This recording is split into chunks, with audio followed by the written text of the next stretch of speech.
You were recently on a podcast diving deeper into all the money that Kamala spent on these endorsements. Take a look. Beyonce was paid, show up. Cardi B was paid.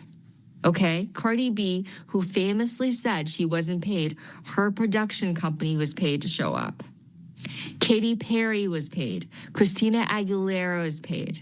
These people were all paid. And Oprah wasn't paid $1 million. She was paid $2 million, okay? Let's be very clear. $2 million. $2 million to Harpo Productions. Who owns Harpo Productions? Flip Harpo backwards. It spells out Oprah. It's Oprah's production company. It was paid $2 million. Lindsay, you went out on the limb to say that. I'm sure you got a lot of blowback and, oh, she's not credible. She wasn't even this. What do you say to people? What proof do you have? I was on the National Finance Committee, and they were all fine elevating me to the highest level of the DNC. But all of a sudden, when I start exposing their corruption, they completely start rewriting history.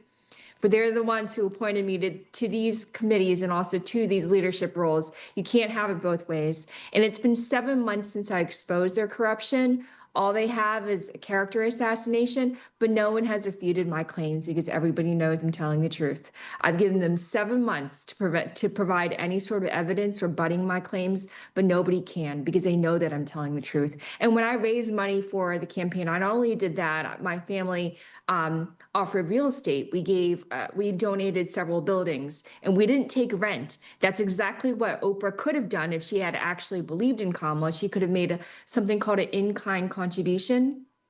Instead, she chose to take a $2 million payment to her production company. That was a deliberate choice on her part. So I think it's completely disingenuous to say, oh, it's because it went to her company, it didn't go to her. She wasn't actually paid. And you know who else was on that list? Barack Obama and his production company. It's like Liz said, it's a huge money laundering scheme. It's generally, from my point of view, it's fraud adjacent. Lindsay, while I have you here now, Senator Josh Hawley's coming out and saying that a Secret Service aide said that Joe Biden would get lost in his own closet. You were part of the DNC. It seems like there was this massive conspiracy, this cover-up that everybody knew that Joe Biden was not fit to be president. And when you spoke up about it, they would excommunicate you. In late 2023, I spoke up to the vice chair, who is now the chair of the Democratic Party, Ken Martin. He shamed me in front of other people for even bringing it up. It wasn't something that could be openly discussed. It was an emperor has no clothes situation. Everyone played the part, at the risk of complete exile, which is exactly what happened to me. Eventually, I was banned from the Biden White House for even airing these concerns. I went on Fox News Sunday to express my very valid concerns about his cognitive fitness. But anyone who dared to speak up was immediately pushed aside. They just didn't want to hear it. And the same goes for Kamala Harris's competence, for Hunter Biden's laptop. All of these things could never be mentioned within the inner sanctum. We have to go real quick. I'm sorry, Liz. I just want Lindsay, because this is my first time ever speaking to you, and you have that kind of inside track there. Do you think that the Democrat Party sacrificed Joe Biden? Like they knew he wasn't fit. They might have even known he was sick. I mean, the fact that he didn't get a PSA test supposedly since 2014, they just sacrificed this guy just so they could win.